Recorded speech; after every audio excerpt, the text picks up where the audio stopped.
Hello बच्चों, कैसे हो? बढ़िया। आप बढ़िया तो मैं भी बढ़िया। तो देखो बच्चों, आज हमें क्या पढ़ाई करनी है। आज है हमारे पास जंतुओं में रासायनिक समन्वय, या इंग्लिश में हम कह सकते हैं केमिकल कोऑर्डिनेशन इन एनिमल्स।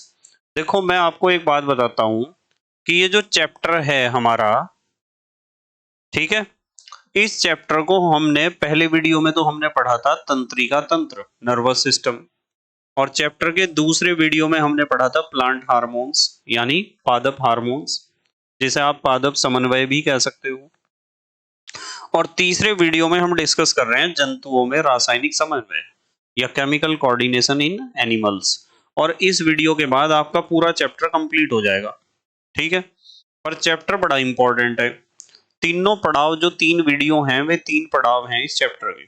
तीन सब टॉपिक्स हैं, और ये तीनों सब टॉपिक्स और तीनों पड़ाव और तीनों वीडियो बहुत इंपॉर्टेंट है। इनके बारे में नॉलेज होना बहुत जरूरी है। क्लास 11th 12th ग्रेजुएशन और कंपटीशन हर जगह काम आएंगे ये टॉपिक्स आपको। ठीक है। अब देखो, एक बात मुझे और बतानी है, उसे भी सुन लो ध्यान से। एक बात ये बतानी है कि यदि आप क्लास 10th में हो, 11th में हो या 12th में हो, आप क्लास 11th 12th की केमिस्ट्री पूरा करना चाहते हो, ईमानदारी से करना चाहते हो, और आपको सारे सारे के सारे वीडियो लेक्चर भी चाहिए और नोट्स भी चाहिए, तो आपको चैनल के होम पेज पर जाना चाहिए।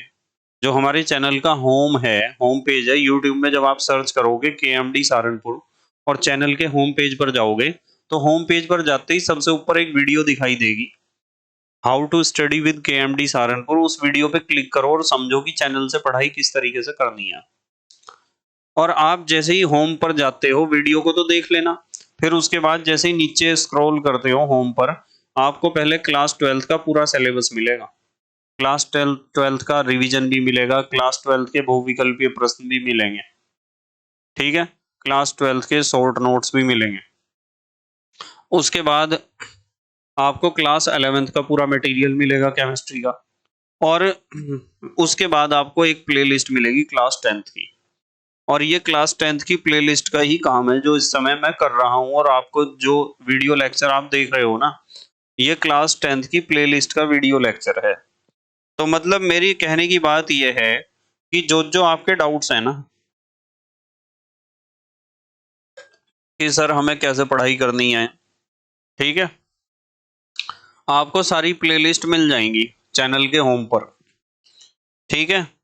या तो चैनल के होम से देख लो प्लेलिस्ट को, या फिर आप देख लो प्लेलिस्ट वाले उसमें जाके सेक्शन में। ठीक है। पर आपको प्लेलिस्ट को फॉलो करना चाहिए, एक एक टॉपिक को पढ़ो, समझो, नोट्स बनाओ। किसी भी ट्यूशन या कोचिंग की जरूरत नहीं पड़ेगी, इस बात की 100% गारंटी है। ठीक है, चलो स्टार्ट करते हैं। हमारा आज का टॉपिक है जंतुओं में रासायनिक समन्वय, या केमिकल कोऑर्डिनेशन इन एनिमल्स। अब इस चीज को समझने से पहले आपको ये पता होना चाहिए कि हमारा जो शरीर है ना, इस शरीर में बहुत तरह की कई तरह की ग्रंथियां होती हैं। ग्रंथियां ग्रंथियां कह दो, या फिर इंग्लिश में कह सकते हो ग्लैंड्स। ग्रंथियां विशेष प्रकार के इंटरनल ऑर्गन्स होते हैं, यानी आंतरिक अंग, शरीर के अंदर वाले अंग। और इन अंगों में से द्रव निकलते हैं, लिक्विड। विशेष प्रकार के द्रव कह दो, लिक्विड कह दो, या तरल। और ये द्रव जो है शरीर में जगह जगह पर अलग अलग काम करते हैं। ठीक है। तो यदि आपसे कोई पूछता है कि ग्रंथियां किसे कहते हैं, या ग्लैंड्स किसे कहते हैं, तो आपका जवाब होना चाहिए कि हमारे शरीर में पाए जाने वाले वे आंतरिक अंग या इंटरनल ऑर्गन्स, जो विशेष प्रकार के द्रवों को स्रावित करते हैं, सिक्रीट करते हैं, निकालते हैं। और वे द्रव शरीर के विभिन्न भागों में विभिन्न प्रकार की कार्य करते हैं, जैविक क्रियाओं में मदद करते हैं। ठीक है। और यदि कोई पूछता है आपसे कि ग्रंथियां कितने प्रकार की होती हैं, तो आपका जवाब होना चाहिए 3 प्रकार की ग्रंथियां होती हैं मुख्य रूप से। ठीक है। उसमें जो पहली ग्रंथि होती है, पहले प्रकार की ग्रंथियां, उन्हें हम कहते हैं बहिस्रावी ग्रंथियां, या बाह्य स्रावी ग्रंथियां कह दो, एक्सोक्राइन ग्लैंड्स। इनकी खासियत क्या है? मान लो किसी ने आपसे पूछ लिया कि जो बाह्य स्रावी ग्रंथियां हैं, या एक्सोक्राइन ग्लैंड्स हैं, इनकी क्या खासियत है, कैसे पहचान करेंगे? तो आपको ये खासियतें बतानी, सबसे पहली खासियत तो ये बतानी कि इनमें से जो स्रावित द्रव है, जो द्रव निकलता है, जो तरल निकलता है, उसे हम कहते हैं एंजाइम सामान्यतः। मतलब बाह्य स्रावी ग्रंथियों में से जो द्रव निकलता है ना, वो ज्यादातर एंजाइम ही होता है। एंजाइम के अलावा भी बहुत सारे पदार्थ होते हैं, मैं अभी बता दूंगा, पर मोस्टली एंजाइम। दूसरी बात आपको ध्यान रखनी है कि जो भी एंजाइम निकलेगा, जो भी द्रव निकलेगा बाह्य स्रावी ग्रंथियों से, वो नलियों द्वारा उचित स्थान पर पहुंचता है। मतलब ग्रंथि से एक नली जुड़ी हुई होगी। बाह्य स्रावी ग्रंथियों की ये खासियत होती है कि इनमें नलियां होती हैं जुड़ी हुई, और नलियों द्वारा उचित स्थान पर पहुंचता है वो द्रव। कौन सा? जो निकला किसमें से? बाह्य स्रावी ग्रंथियों में से। जैसे लार ग्रंथि बाह्य स्रावी ग्रंथियां हैं। हमारी जो लार निकलती है, आपको पता है मुख गुहा में कितनी जोड़ी लार ग्रंथियां होती हैं? बताओ, पढ़ा रखा ना? मुख गुहा में होती हैं 3 जोड़ी लार ग्रंथियां, और उनसे लार रस निकलता है जिसमें एंजाइम होता है टाइलिन, और वो टाइलिन एंजाइम नलियों के द्वारा हमारे मुख गुहा में खुलता है। तो जितनी भी बाह्य स्रावी ग्रंथियां हैं, इनकी एक खासियत है कि इनमें से जो द्रव निकलता है वो ज्यादातर सामान्यतः एंजाइम ही होता है, और वो नलियों के द्वारा अपने उचित स्थान तक पहुंच जाता है जहां उसे पहुंचना है। ठीक है? जैसे लार ग्रंथियां हैं, ये अंतःस्रावी ग्रंथियां ना होके बाह्य स्रावी ग्रंथियां हैं, नलिकाकार ग्रंथियां हैं। जैसे दुग्ध ग्रंथियां हैं, स्तन में पाई जाती हैं दुग्ध ग्रंथियां, और इनसे जो दूध निकलता है वो नलियों के द्वारा एक विशेष स्थान तक पहुंचता है। जैसे स्वेद ग्रंथियां हैं, स्वेद माने पसीना, स्वेट, स्वेट ग्लैंड्स। जैसे तेल ग्रंथियां हैं, हमारी त्वचा पर बहुत सारे तेल ग्रंथियां होती है ना। तो ये जितनी भी ग्रंथियां हैं, इनकी खासियत ये है कि ये नलिकाकार ग्रंथियां हैं। कैसी ग्रंथियां हैं? नलिकाकार, नलियों वाली। इसलिए बहिस्रावी ग्रंथियों का या बाह्य स्रावी ग्रंथियों का एक अन्य नाम, दूसरा नाम है नलिकाकार ग्रंथियां। ठीक है? बहुत इंपॉर्टेंट बातों के बारे में हम डिस्कशन इस समय कर रहे हैं, ये सारे इंपॉर्टेंट पॉइंट हैं। यदि आपसे कोई पूछ रहा है कि ग्रंथियां कितने प्रकार की होती हैं, तो आपको बताना है मुख्य रूप से 3 प्रकार की, जिनमें से पहली बतानी बहिस्रावी ग्रंथियां या एक्सोक्राइन ग्लैंड्स या नलिकाकार ग्रंथियां। इनमें से जो द्रव निकलता है ज्यादातर एंजाइम होता है वो, और जो भी द्रव निकलेगा वो नलियों के द्वारा उचित स्थान पर पहुंचेगा। क्योंकि इन ग्रंथियों से नलियां जुड़ी होती हैं, इसलिए इन ग्रंथियों को कहते हैं नलिकाकार ग्रंथियां। जैसे लार ग्रंथि, दुग्ध ग्रंथि, स्वेद ग्रंथि, तेल ग्रंथि। तो ये तो होगी बाह्य स्रावी ग्रंथि या नलिकाकार ग्रंथि। दूसरे प्रकार की जो ग्रंथि होती हैं, उन्हें हम कहते हैं, दूसरे प्रकार की ग्रंथियों को अंतःस्रावी ग्रंथियां या एंडोक्राइन ग्लैंड्स। इनमें कोई नली नहीं होती, इसलिए इनका नाम होता है नलिका विहीन ग्रंथियां। और इनमें से जो द्रव निकलता है ना, उसे हम कहते हैं हार्मोन। ये बहुत काम की चीज है, ध्यान रखना। यदि कोई पूछता है ना कि एंजाइम और हार्मोन में क्या अंतर है, तो आपको बताना कि एंजाइम तो निकलता है बाह्य स्रावी ग्रंथियों से या नली वाली ग्रंथियों से, नलिकाकार ग्रंथियों से, और हार्मोन निकलता है अंतःस्रावी ग्रंथियों से या नलिका विहीन ग्रंथियों से। ठीक है? एंजाइम नली के द्वारा उस स्थान पर पहुंचता है जहां उसकी आवश्यकता है, जबकि हार्मोन हार्मोन अंतःस्रावी ग्रंथियों से निकलता है जो नलिका विहीन है, इनमें नलियां तो नहीं मिलती। तो इसलिए हार्मोन सीधा रुधिर में घुल जाता है। अंतःस्रावी ग्रंथि कोई सी भी है, वो अपने अंदर से जो भी द्रव निकाल लेगी, जो भी तरल पदार्थ निकाल लेगी, उसे हम हार्मोन कहेंगे। और हार्मोन सीधा किस में घुल जाता है? खून में। और पूरे शरीर में खून को तो फैलना है ही, तो वो हार्मोन पूरी बॉडी में फैल जाता है, और जहां उसकी आवश्यकता है वहां वो काम कर देगा। ठीक है? जैसे आप हार्मोन के एग्जाम्पल, अंतःस्रावी ग्रंथियों के एग्जाम्पल देख सकते हो। थायराइड, यहाँ गले में होती है थायराइड ग्रंथि, यहाँ इस जगह। तो थायराइड ग्रंथि एक अंतःस्रावी ग्रंथि है, इसमें कोई नली नहीं है। ये तो अपना सीक्रीशन निकाल लेगी और खून को दे देगी, और खून उसे पूरी बॉडी में सप्लाई कर देगा। वो जो सीक्रीशन इसका होगा, जो तरल पदार्थ होगा, जो द्रव होगा, उसे हम कहेंगे हार्मोन। अब थायराइड ग्रंथि कौन सा हार्मोन निकालती है, उसे भी मैं आज ही पढ़ाऊंगा अभी, और उसका काम क्या है हार्मोन का।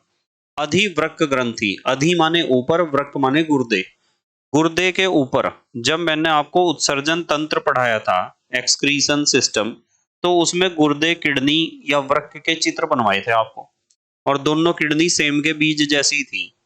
उनके ऊपर, दोनों के ऊपर टोपियां पिना रखी थी, कैप, और वे टोपियों को मैंने कहा था कि ये हैं अधिवृक्क ग्रंथियां। अधि माने ऊपर, वृक्क माने गुर्दे के ऊपर जो कैप जैसी संरचना हमने बनाई थी उन्हें कहते हैं अधिवृक्क ग्रंथि, या इंग्लिश में कहते हैं एड्रीनल ग्लैंड।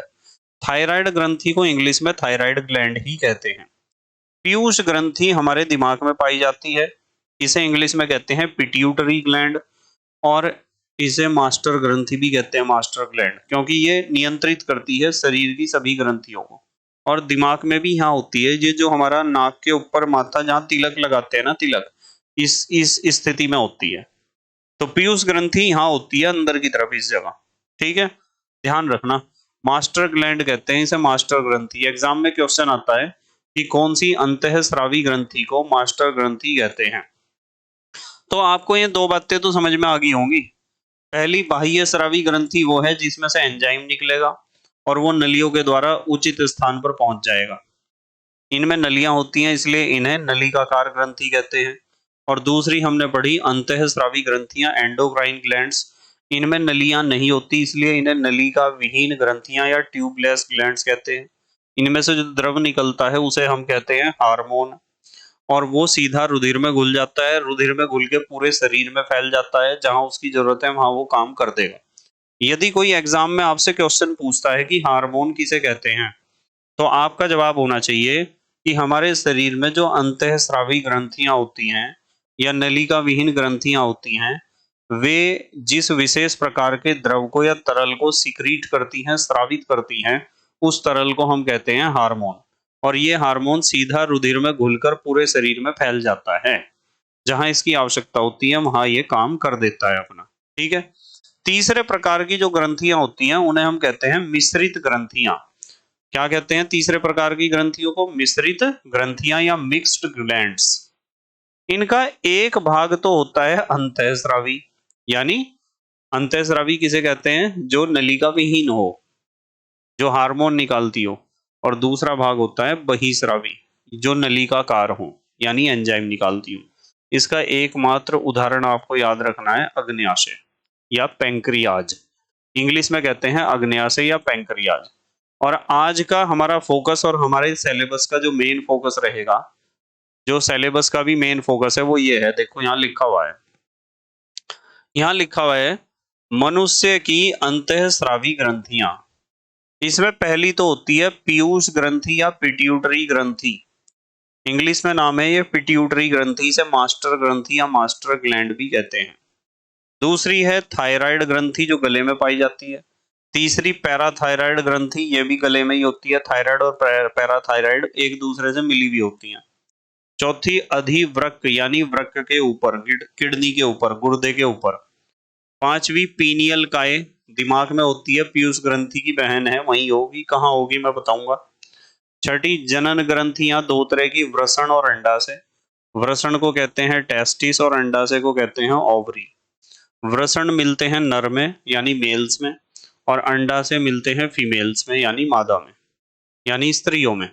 नंबर 7वीं ग्रंथि अग्नाशय है, पैंक्रियाज, जो गृहिणी के पास होता है, पेट के पास। ये तो मिश्रित ग्रंथि है ना, तो इसके हम हार्मोन वाले हिस्से का डिस्कशन करेंगे आज सिर्फ। 8वां है आहार नाल की श्लेष्मिका कला। और इसके अलावा भी बहुत हैं, जैसे 9वें नंबर में आपको पढ़ाऊंगा गृहिणी की श्लेष्मिक कला भी पढ़ाऊंगा, ठीक है।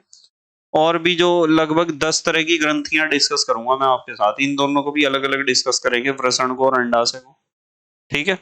तो देखते हैं एक फर्स्ट क्लास चित्र, जिससे आपको बहुत सारी बातें समझ में आ जाएंगी। इस चित्र को ध्यान से देखो, बिल्कुल एकदम।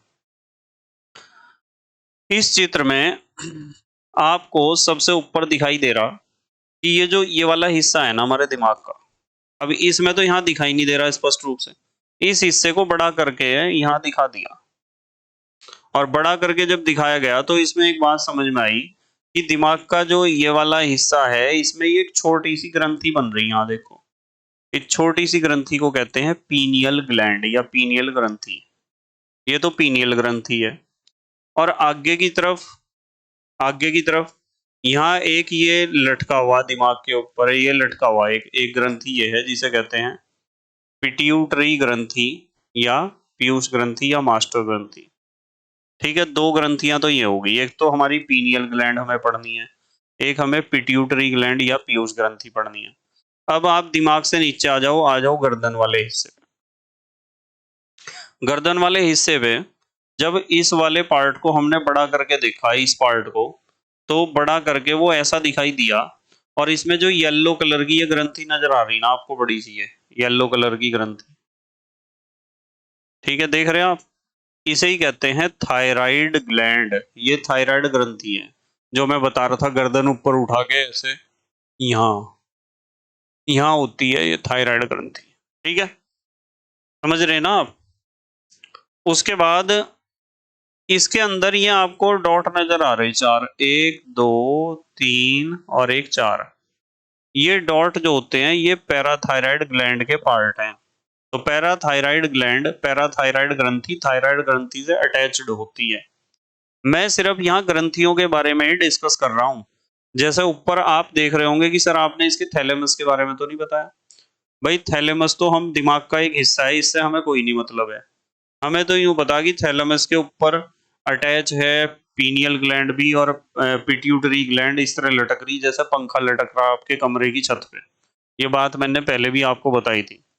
उसके बाद यहाँ आ जाओ आप इस जगह, जो आपकी थायराइड और पैराथायराइड है, इसके नीचे एक एक इस तरह का एक चीज लटकी हुई नजर आ रही जिसे हम कहते हैं थाइमस ग्रंथि।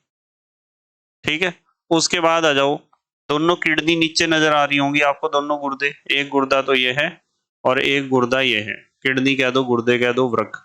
इनके ऊपर येलो कलर की जो दो ग्रंथियां कैप नजर आ रही उन्हें कहते हैं एड्रीनल ग्लैंड या अधिवृक्क ग्रंथि। और दोनों किडनियों के बीच में येलो कलर की, वैसे तो इसका एक्चुअल कलर होता है पिंक, यह है पैंक्रियाज या अग्नाशय। अग्नाशय हमेशा पिंक कलर का होता है, अग्नाशय पैंक्रियाज। ये एक मिश्रित ग्रंथि है, और इसके जो लैंगर हैंस की दीपिकाएं होती है ना, उनकी बीटा सेल्स, उनमें से एक हार्मोन निकलता है जिसे कहते हैं इंसुलिन। उस इंसुलिन के बारे में बात करेंगे हम, कि पैंक्रियाज किस तरीके से हेल्पफुल है हमारी बॉडी में। उसके बाद आ जाओ आप, ये दो ग्रंथियां आपको नजर आ रही, यूट्रस, तो यूट्रस लिखा हुआ है इससे हमें कोई मतलब नहीं है। यूट्रस कहते हैं गर्भाशय को, हमें गर्भाशय के दोनों तरफ ये जो मैंने रेड रेड दो ग्रंथियां बनाई, इन्हें कहते हैं ओवरीज या अंडाशय। और ये फीमेल में पाई जाती हैं, यानी स्त्रियों में, मादा में। और नीचे दो आपको नजर आ रहे, ये दो टेस्टिस, इन्हें कहते हैं टेस्टिस या वृषण, ये भी अंतःस्रावी ग्रंथियां हैं। अब कुछ बच्चे यहाँ सोचते हैं कि सर ये जो अंडाशय हैं, ये दो दो ऊपर जो स्त्रियों में होते हैं अंडाशय, ये तो शरीर के अंदर होते हैं, बाहर दिखाई नहीं देते, जबकि टेस्टिस शरीर के बाहर होते हैं। तो टेस्टिस भी यदि भगवान ईश्वर अल्लाह यदि टेस्टिस भी बॉडी के अंदर बना देता तो क्या दिक्कत होती? दिक्कत होती, मैं बताता हूँ। ये जो टेस्टिस होते हैं इनमें बनते हैं शुक्राणु, ठीक है, स्पर्म्स। और शुक्राणु जो है वो कम टेम्परेचर पर ज्यादा अच्छे उनकी ग्रोथ होती है। यदि ये टेस्टिस हमारी बॉडी के अंदर होते ना तो सुरक्षित तो होते, ये बात तो पक्की है। अब बाहर हैं तो सुरक्षा में दिक्कत है, ठीक है। पर यदि ये बॉडी के अंदर होते तो सेफ्टी तो इनकी अच्छी होती, पर प्रॉब्लम ये होती कि इनका टेम्परेचर बॉडी के टेम्परेचर के इक्वल होता। और यदि इनका टेम्परेचर ज्यादा होगा ना तो पता क्या प्रॉब्लम होगी, तो हमारे जो शुक्राणु हैं वे बहुत कम बनेंगे, स्पर्म कम बनेंगे, स्पर्म का प्रोडक्शन कम होगा। स्पर्म्स का प्रोडक्शन ज्यादा होता है लो टेम्परेचर पर। सुन लो इस बात को ध्यान से, हमारे टेस्टिस जो है वो ठंडे रहने चाहिए, और ठंडे ही रहते हैं, शरीर के टेम्परेचर से कम रहता है इनका टेम्परेचर, इसलिए ये बॉडी से बाहर हैं। और यदि ये बॉडी के अंदर होते तो इनका टेम्परेचर होता हाई और स्पर्म्स बनते कम, प्रोडक्शन कम होता, जिससे प्रजनन क्षमता घट जाती। ठीक है, इसलिए जो भी कुछ ईश्वर द्वारा, भगवान द्वारा, अल्लाह द्वारा किया गया है वो बिल्कुल सही किया गया है। समझ में आ रही ना बात? ठीक है, तो ये आपको पता होनी चाहिए कौन सा ग्रंथि कहाँ है। चलो अब सारी ग्रंथियों को हम डिटेल में डिस्कस करते हैं एक टेक्निकल वे में। देखो सबसे पहले यहाँ तो हम बात करेंगे ग्रंथि का नाम लिखेंगे, फिर उसके अंदर से हार्मोन कौन सा निकलता है वो लिखेंगे, और फिर उस हार्मोन का कार्य क्या है। तो सबसे पहले मैं आपको बताता हूँ एक बहुत बढ़िया बात कि हमारी जो ये है ना, हमारी जो पीयूष ग्रंथि है, सबसे पहली ग्रंथि कौन सी आती है? पीयूष ग्रंथि आती है, जिसे मास्टर ग्लैंड भी कहते हैं। मैं इसके बारे में बढ़िया बात बताता हूँ। पीयूष ग्रंथि का एक नाम होता है पिट्यूटरी ग्लैंड। इसे मास्टर ग्रंथि इसलिए कहते हैं क्योंकि ये हमारे शरीर की बाकी सभी ग्रंथियों का मालिक है। मास्टर माने मालिक, सभी ग्रंथियों को कंट्रोल करने का काम इसी का ही है। सिर में पाई जाती है, ये तो बात आपने पढ़ी ली। और मैं आपको बता दूं कि इसके अंदर से लगभग 13 प्रकार के हार्मोन निकलते हैं। ये ध्यान रखना, पीयूष ग्रंथि एक ऐसी ग्रंथि है जिसमें से सबसे ज्यादा हार्मोन निकलते हैं, 13 प्रकार के। पर क्या हम यहाँ 13 प्रकार के हार्मोन्स का डिस्कशन करेंगे, बात करेंगे? नहीं, हम तो यहाँ मुख्य रूप से जो मुख्य मुख्य हार्मोन्स हैं उनकी बात ही करेंगे, बस फालतू नहीं करने के बिल्कुल भी। तो सबसे पहला हार्मोन पीयूष ग्रंथि में से निकलता है वृद्धि हार्मोन, जिसे कहते हैं जीएच, ग्रोथ हार्मोन। यदि ये कम निकलेगा तो बच्चा बौना हो जाएगा, और यदि ज्यादा निकलेगा तो बच्चा लंबा हो जाएगा। ठीक है, जिन बच्चों की लंबाई जरूरत से कम है तो उनका जीएच, ग्रोथ हार्मोन, वृद्धि हार्मोन उनमें कम निकलता है, और जिनमें ज्यादा निकलेगा वो लंबे हो जाएंगे, बहुत ज्यादा। बच्चों में अधिक निकला तो भीम कायता, और बड़ों में अधिक निकलेगा तो अति कायता। ये लक्षणों के नाम रख दिए। भीम कायता ऐसी होती है जैसे द ग्रेट खली, तो देखा आपने? खली जो है उसमें ग्रोथ हार्मोन ज्यादा निकला है। तो जितने भी लंबे चौड़े आदमी हैं, बहुत ज्यादा, जरूरत से ज्यादा लंबे चौड़े भीम काय, समझ जाओ कि उनकी पीयूष ग्रंथि में से ग्रोथ हार्मोन कुछ ज्यादा ही निकलता है, और जो छोटे छोटे हैं उनका ग्रोथ हार्मोन निकलता है कम। दूसरा हार्मोन पीयूष ग्रंथि में से निकलता है फॉलिकल प्रेरक हार्मोन, या फॉलिकल स्टिमुलेटिंग हार्मोन, शॉर्ट में कहते हैं एफएसएच। स्त्रियों में फॉलिकल की वृद्धि तथा पुरुषों में वृषण में शुक्राणु निर्माण को प्रभावित करता है। इसका काम सिर्फ ये है कि स्त्रियों में फॉलिकल की वृद्धि को, अंडाशय की वृद्धि को, और पुरुषों में वृषण में शुक्राणु के निर्माण को प्रभावित करेगा। ज्यादा निकलेगा ये तो दोनों चीजों पर ज्यादा प्रभाव पड़ेगा। ठीक है, समझ में आई बात? उसके बाद तीसरा हार्मोन जो हमें डिस्कस करना है वो है थायराइड प्रेरक। नाम से ही पता चल रहा, बहुत सिंपल है। थायराइड प्रेरक hormone, TSH, thyroid stimulating hormone. Thyroid ग्रंथि को थायरोक्सिन हार्मोन बनाने के लिए प्रेरित करना। ये जो थायराइड ग्रंथि होती है ना, इसमें से एक हार्मोन निकलता है थायरोक्सिन। मैं पढ़ाऊंगा क्या काम करता है। यदि आपका टीएसएच ज्यादा निकलेगा पीयूष ग्रंथि में से, तो थायराइड ग्रंथि थायरोक्सिन हार्मोन ज्यादा निकाल लेगी अपने अंदर से। ठीक है। चौथे नंबर पे anti diuretic hormone, anti diuretic hormone ADH, वृक्क द्वारा पुनः पानी को अवशोषित करने की मात्रा को नियंत्रित करता है। आपको मैंने जब वृक्क पढ़ाया था किडनी, तो किडनी में मैंने आपको पढ़ाई थी वृक्क नलिकाएं या नेफ्रॉन्स, और उसमें पढ़ाया था केशिका जाल जो पानी को पुनः अवशोषित करता है। तो वृक्क द्वारा पानी को पुनः अवशोषित करने की जो मात्रा है उसको कंट्रोल करने का काम है एडीएच का। ठीक है। उसके बाद पांचवा हार्मोन जो हमें पीयूष ग्रंथि का पढ़ना है वो है एड्रीनोकॉर्टिकोट्रोपिक हार्मोन, एसीटीएच। एसीटीएच जल्दी याद हो जाता है ना बच्चों के, एड्रीनोकॉर्टिकोट्रोपिक हार्मोन। नाम तो इनके इंग्लिश में ही है, चाहे आप इंग्लिश में लिख लो चाहे हिंदी में, हिंदी में भी यही लिखोगे एड्रीनोकॉर्टिकोट्रोपिक हार्मोन। अधिवृक्क ग्रंथि को कार्टिसोन नामक हार्मोन को स्रावित करने के लिए उत्तेजित करना।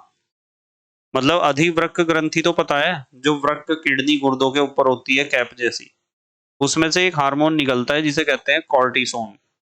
और वो कॉर्टिसोन हार्मोन जब ज्यादा निकलेगा जब एसीटीएच, पीयूष ग्रंथि के अंदर से एसीटीएच ज्यादा निकलेगा। ठीक है। अब छठा नंबर का हार्मोन जो निकलता है पीयूष ग्रंथि में से उसका नाम है ऑक्सीटोसिन। बच्चे के जन्म के समय गर्भाशय की दीवार में संकुचन उत्पन्न करना। जो गर्भाशय की दीवार है उसमें संकुचन माने सिकुड़न। ठीक है। गर्भाशय की दीवार यदि सिकुड़ेगी तभी बच्चा बाहर की तरफ को निकलेगा। ऑक्सीटोसिन का कमाल है। किसका कमाल है? ऑक्सीटोसिन का। और सातवां हमें यहाँ एंजाइम पढ़ना है, पीयूष ग्रंथि से निकलने वाला प्रोलैक्टिन। स्तनों में दुग्ध स्राव में सहायक। जो स्तन होते हैं स्त्रियों में, उनमें से यदि प्रोलैक्टिन अच्छी मात्रा में निकलता है पीयूष ग्रंथि से, तो ज्यादा से ज्यादा बच्चे को दूध मिलता है अपनी माँ का पीने के लिए, तो दुग्ध स्राव अच्छा होता है। ठीक है ना। तो ये हमने 7 तरह के हार्मोन यहाँ पीयूष ग्रंथि से पढ़े हैं। हालांकि हार्मोन तो 13 तरह के लगभग होते हैं, कुछ वैज्ञानिक ज्यादा भी बताते हैं, कुछ राइटर्स ज्यादा लिखते हैं, पर हमें ये 7 तरह के हार्मोन ही यहाँ याद रखने हैं बस। दूसरी ग्रंथि हमें पढ़नी है, दूसरी जो ग्रंथि हमें पढ़नी है वो है थायराइड ग्रंथि। कहाँ पाई जाती है? गर्दन में। थायराइड ग्रंथि कहाँ पाई जाती है? गर्दन में पाई जाती है, ध्यान रखना है सबको। ठीक है।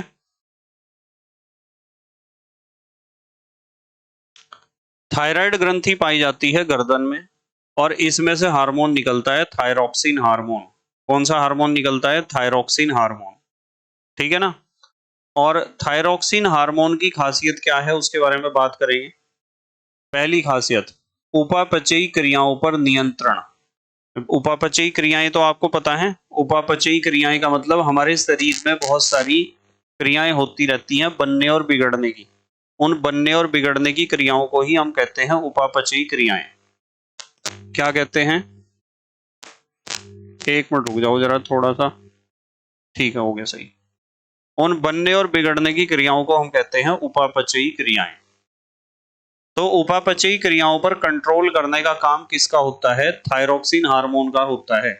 यदि ये अल्प स्राव हो रहा है इसका, यानी थायरोक्सिन हार्मोन कम निकल रहा, तो बच्चों में जड़ मानवता या क्रेटिनिज्म बीमारी हो जाती है। क्लास 11th 12th में ज्यादा डिटेल में डिस्कस करोगे आप इसे, बायोलॉजी के टीचर आपको समझाएंगे। और बड़ों में हो जाता है मिक्सिडीमा।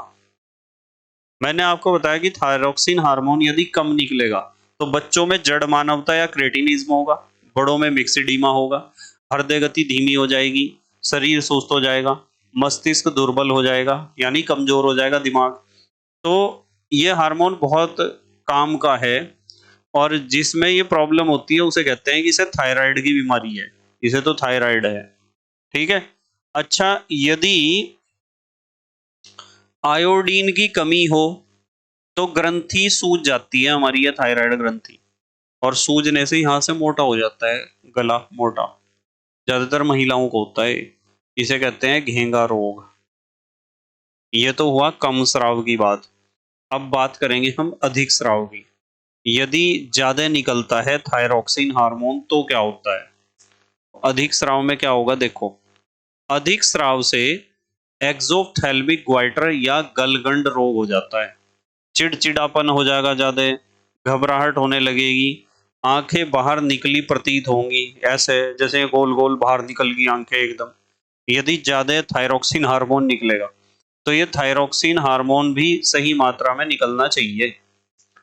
अब थायराइड ग्रंथि के बाद आती है तीसरी ग्रंथि जिसका नाम है पैराथायराइड ग्रंथि। अब बात करेंगे पैराथायराइड ग्रंथि की, जो हमारी गर्दन में ही होती है। मैंने आपको बताया था थायराइड ग्रंथि के बीच में 4 डॉट दिखाए थे, वो पैराथायराइड ग्रंथि दिखाई देती है हमें। इसमें से जो हार्मोन निकलता है उसे कहते हैं पैराथार्मोन। यदि पैराथार्मोन कम निकलेगा तो हाइपोकैल्सीमिया होगा, यानी कैल्शियम की कमी हो जाएगी हड्डियों में। और यदि ज्यादा निकलेगा तो ऑस्टियोपोरोसिस होगा, यानी हड्डियां कैसी हो जाएंगी? खोखली। ऑस्टियो माने हड्डियां, पोरोसिस माने पोर्स माने खोखली हो जाएंगी। ठीक है। उसके बाद चौथे नंबर पे जो हमें हार्मोन डिस्कस करना है वो है अधिवृक्क ग्रंथि से, एड्रिनल ग्लैंड से निकलने वाला हार्मोन। अधिवृक्क ग्रंथि या एड्रिनल ग्लैंड वृक्कों के ऊपर होती है।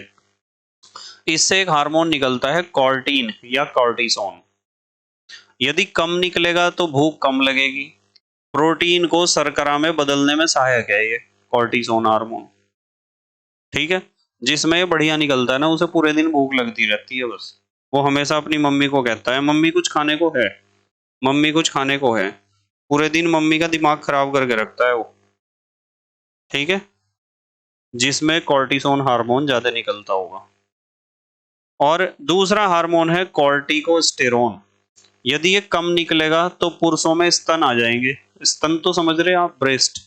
तो पुरुषों में क्या होता है, ये हार्मोन बड़ा कमाल का है, इसका बहुत नेगेटिव इफेक्ट होता है कॉर्टिकोस्टेरोन का।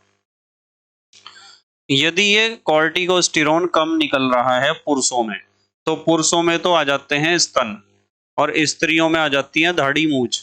जिन स्त्री कोई कोई स्त्रियां आपने ऐसी देखी होंगी जिनमें दाढ़ी मूछ होती हैं, ठीक है, जो एज बढ़ेगी तो दाढ़ी मूछ, उन्हें शेविंग करनी पड़ती है या हेयर रिमूवर यूज करने पड़ते हैं, तो उनमें कॉर्टिकोस्टेरोन कम निकलता है।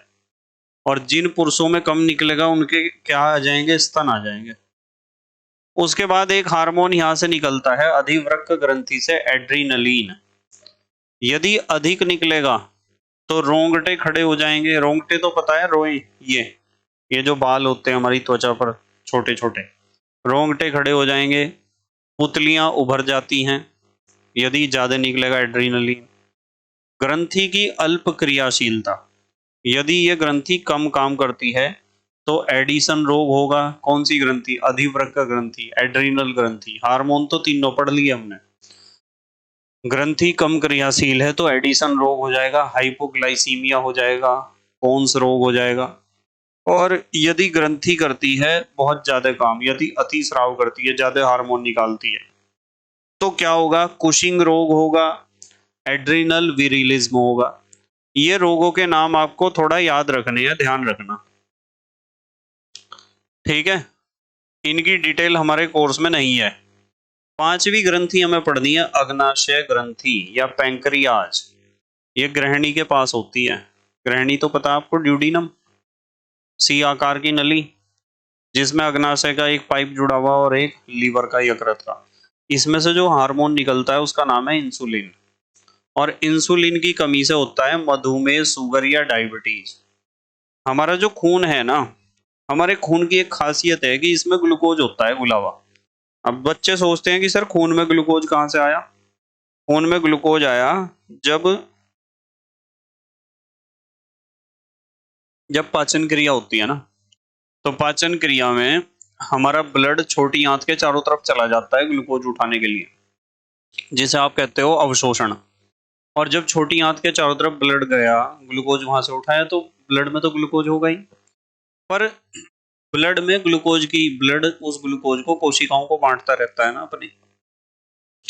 पर फिर भी यदि खून में ग्लूकोज की मात्रा ज्यादा है तो वो जो एक्स्ट्रा ग्लूकोज है ना, जो खून में ज्यादा है, वो ग्लाइकोजन में बदल जाता है और लीवर में इकट्ठा हो जाता है। और इस काम को करने में हेल्प करता है ये इंसुलिन हार्मोन। यदि हमारे खून में इंसुलिन हार्मोन कम है घुला हुआ, तो हमारा एक्स्ट्रा ग्लूकोज ग्लाइकोजन में बदलकर लीवर में इकट्ठा नहीं होगा, वो हमारे खून में ही रहेगा। फालतू का ग्लूकोज जितना भी है, मिठाई कह दो आप, ग्लूकोज कहो मिठाई कहो, एक ही बात है। और वो फिर शुगर, मिठाई या ग्लूकोज हमारे मूत्र के साथ बाहर निकलेगा, यूरिन के साथ। और मूत्र के साथ यदि वो बाहर निकलेगा तो जहां भी आप मूत्र विसर्जन करोगे, ठीक है, या यूरिन जहां भी आप डिस्चार्ज करोगे, वहां आपको मकोड़े, चींटियां ये बहुत ज्यादा दिखाई देंगी। समझ रहे हैं ना। और शरीर में कमजोरी आ जाएगी जब यूरिन में शुगर निकलना शुरू हो जाता है। इस बीमारी को ही कहते हैं शुगर की बीमारी या डायबिटीज या मधुमेह। तो इंसुलिन की कमी से होता है, फिर उस आदमी को इंसुलिन के इंजेक्शन लगाने पड़ते हैं। और यदि अधिकता हो, ज्यादा निकल रहा है इंसुलिन, तो हाइपर ग्लाइसीमिया हो जाएगा। ठीक है, समझ रहे हैं ना आप। हाइपर ग्लाइसीमिया का मतलब खून में ग्लूकोज की कमी। हाइपर माने क्या होता है, ज्यादा, यानी ग्लूकोज ग्लाइकोजन में ज्यादा बदल रहा। अब आ जाओ आप, अगली ग्रंथि पीनियल ग्रंथि, दिमाग में ही होती है, ये भी ध्यान रखना, पीयूष ग्रंथि के पास। इसमें से एक हार्मोन निकलता है मेलेटोनिन, वृषण व अंडाशय की वृद्धि को प्रभावित करता है, बस ये काम है इसका, पीनियल ग्रंथि का। उसके बाद आते हैं अगली ग्रंथि पर। अगली ग्रंथि, सातवीं ग्रंथि जो हमें पढ़नी है, वो है अंडाशय या ओवरी। इसमें से तीन हार्मोन निकलते हैं, एक तो एस्ट्रोजन, एक प्रोजेस्टेरोन और एक रिलैक्सिन। तीनों बहुत काम के हार्मोन है, ध्यान से समझना, एग्जाम में क्वेश्चन आता है। पहला हार्मोन है एस्ट्रोजन। इसका काम है स्त्री में मासिक चक्र तथा स्तन ग्रंथियों के विकास में सहायक है। दूसरा हमारा हार्मोन है प्रोजेस्टेरोन। इसका काम है गर्भ धारण के बाद गर्भाशय व स्तनों के विकास में सहायक। गर्भ धारण का मतलब प्रेगनेंसी जब ठहर जाती है तो उसके बाद गर्भाशय और स्तनों का विकास होता है प्रोजेस्टेरोन हार्मोन से। तीसरा हार्मोन बड़ा इंपॉर्टेंट है रिलैक्सिन। बच्चे के जन्म के समय योनि की पेशियों को शिथिल करना। तो बच्चे का जब जन्म होता है, जब डिलीवरी होती है, तो उस समय जो योनि की पेशियां हैं उन्हें शिथिल कर देती है, जिससे ज्यादा पीड़ा का अनुभव नहीं होता है माता को। और यदि रिलैक्सिन हार्मोन कम निकलेगा तो फिर पीड़ा का अनुभव ज्यादा होगा, जिससे ऑपरेशन करना पड़ेगा। ठीक है, तो डॉक्टर्स को ऐसी दवाई देनी चाहिए कि ये तीनों हार्मोन सही मात्रा में निकलें। पर डॉक्टर्स जो हैं, कुछ डॉक्टर लालची ऐसे हैं जो सही दवाई नहीं देते। वे ऐसी दवाई देते हैं कि जिससे ये जो रिलैक्सिन हार्मोन है वो निकलना बंद ही हो जाता है। और जब रिलैक्सिन हार्मोन निकलना बंद हो जाता है तो जन्म के समय, डिलीवरी के समय माता को बहुत ज्यादा दर्द का अनुभव होता है और वो कहती है कि मेरा तो ऑपरेशन करा दो। तो डॉक्टर ने तो गेम खेला था, जो लालची डॉक्टर होते हैं वो करते हैं ऐसा। और जो ईमानदार डॉक्टर हैं वो रिलैक्सिन को और इन तीनों हार्मोन्स को अच्छी तरीके से निकले ऐसी ही दवाई देते हैं पेशेंट को। तो हमें सोच समझ के डॉक्टर को चुनना चाहिए। ठीक है, कुछ डॉक्टर तो ऐसे जिनके यहाँ सारे सिजेरियन ऑपरेशन ही होते हैं, क्योंकि वे शुरू से ही गेम खेल रहे होते हैं पेशेंट के साथ। वे ऐसी टैबलेट दे के रखते हैं पेशेंट को, ट्रीटमेंट तो कई महीनों से चल रहा होगा पेशेंट का, तो वे बच्चे की माँ को ऐसी टैबलेट देंगे कि वो रिलैक्सिन हार्मोन निकलना बंद ही हो जाएगा और उस टाइम निकलेगा ही नहीं। ठीक है, तो फिर तो ऑपरेशन करना ही पड़ेगा, सिजेरियन यानी बड़ा ऑपरेशन करना पड़ेगा। तो हमें इन चीजों को पढ़ के ही तो जानकारी मिलती है। यदि हम विज्ञान को पढ़ेंगे जब तो दुनिया को समझेंगे कि कैसी है दुनिया। 8वें नंबर पे जो ग्रंथि पढ़नी है वो है वृषण या टेस्टिस। इसमें से एक हार्मोन निकलता है टेस्टोस्टेरोन। इसका काम है पुरुषों में गौण लक्षण जैसे दाढ़ी मूछ का आना, स्वभाव में बदलाव आना आदि को विकसित करता है। तो जो पुरुषों में गौण लक्षण होते हैं, यानी वे लक्षण जो पुरुषों की शरीर की बनावट को स्त्रियों से अलग करते हैं। जैसे ही यहाँ तो लिखा हुआ है दाढ़ी मूछ आना, स्वभाव में बदलाव आना, आवाज जो मोटी हो जाती है पुरुषों की वो टेस्टोस्टेरोन से ही होती है। पुरुषों के कंधे चौड़े होते हैं ना बहुत, तो टेस्टोस्टेरोन की वजह से होते हैं। मांसपेशियां मजबूत होती हैं, विकसित हो जाती हैं टेस्टोस्टेरोन की वजह से। जो जिम में जाते हैं ना लड़के जिम, और उन्होंने कई महीने तक एक्सरसाइज करी और उनका कुछ नहीं हुआ, तो फिर मैं अपने ट्रेनर को कहते हैं कि कुछ भी नहीं हो रहा भैया, क्या करें। तो उनका ट्रेनर कहता है तो आप एक काम करो, आप टेस्टोस्टेरोन का इंजेक्शन लगवा लो। तो टेस्टोस्टेरोन का इंजेक्शन लगा ला गया कि जितने भी ये आपके बॉलीवुड के हीरो हैं जो बॉडी दिखा रहे हैं, सब टेस्टोस्टेरोन का ही कमाल है, नेचुरल बॉडी नहीं है। नेचुरल बॉडी की तो बात ही अलग है। ठीक है, तो टेस्टोस्टेरोन वे सभी लक्षण पैदा करते हैं जो स्त्रियों को पुरुष मतलब स्त्रियों से अलग करते हैं पुरुष को, जैसे कंधे चौड़े होना, आवाज मोटी होना, मूछ दाढ़ी आना, मांसपेशियों का ज्यादा विकसित होना, व्यवहार थोड़ा सा अलग हो जाना। बचपन में व्यवहार कुछ और होता है, जैसे जैसे बच्चे बड़े होते हैं तो लड़कों का व्यवहार कुछ अलग हो जाता है। नंबर 2, अब हम पढ़ेंगे आमाशय की श्लेष्मिक कला। ठीक है, या म्यूकस मेम्ब्रेन ऑफ स्टोमक। इसमें से हार्मोन निकलता है गैस्ट्रीन, और गैस्ट्रीन का काम होता है जठर रस के निर्माण को उत्प्रेरित करना। आपको पता है ना, जठर रस निकलता है जठर ग्रंथियों से, और जठर ग्रंथियां कहाँ होती हैं? आमाशय में ही तो होती हैं। ठीक है, और 10वें नंबर पे जो हमें अंतःस्रावी ग्रंथि पढ़नी है वो है ग्रहणी की श्लेष्मिक कला, या म्यूकस मेम्ब्रेन ऑफ ड्यूडिनम। इसमें से दो हार्मोन निकलते हैं, एक तो सेक्रेटिन और एक कोलिसिस्टोकाइनिन। सेक्रेटिन का काम है अग्नाशय को क्रियाशील बनाना। ठीक है, और कोलिसिस्टोकाइनिन का काम है पित्ताशय को क्रियाशील बनाना। अग्नाशय से तो चाहिए गृहिणी को अग्नाशय रस, और पित्ताशय से चाहिए गृहिणी को पित्त रस। ठीक है, बाइल पढ़ाया था ना, ये सारी बातें पढ़ा रखी है आपको, डाइजेस्टिव सिस्टम पढ़ाया था, तब पढ़ाई थी। तो बेटे ये हमारा चैप्टर यहाँ खत्म हो गया पूरा। अब मैं इस चैप्टर के एक तो बहुविकल्पीय प्रश्न आपको सिखाऊंगा, और एक आपको कराऊंगा मैं इसके एनसीईआरटी के क्वेश्चन सारे, चाहे में उदाहरण हो, चाहे पाठ्य नीति हो, चाहे अभ्यास हो। ठीक है, दो वीडियो आएंगी, एक तो बहुविकल्पीय वाली आएगी और एक एनसीईआरटी वाली। और होंगे तो जो मैं आपको नोट्स प्रोवाइड कराऊंगा उसमें तो सारे ही क्वेश्चन होंगे, अति लघु भी होंगे बहुत सारे इंपॉर्टेंट, और उनके आंसर भी होंगे। पर मैं वीडियो में आपको दो ही चीजें बताऊंगा, एक तो बहुविकल्पी और एक तो एनसीईआरटी। बस मेहनत और ईमानदारी से पढ़ाई करते रहो और अपने हैंड रिटन नोट्स बनाते रहो। अगला चैप्टर स्टार्ट करेंगे उन दो वीडियोस के बाद। ठीक है, तो thank you very much for watching this video. Okay, bye.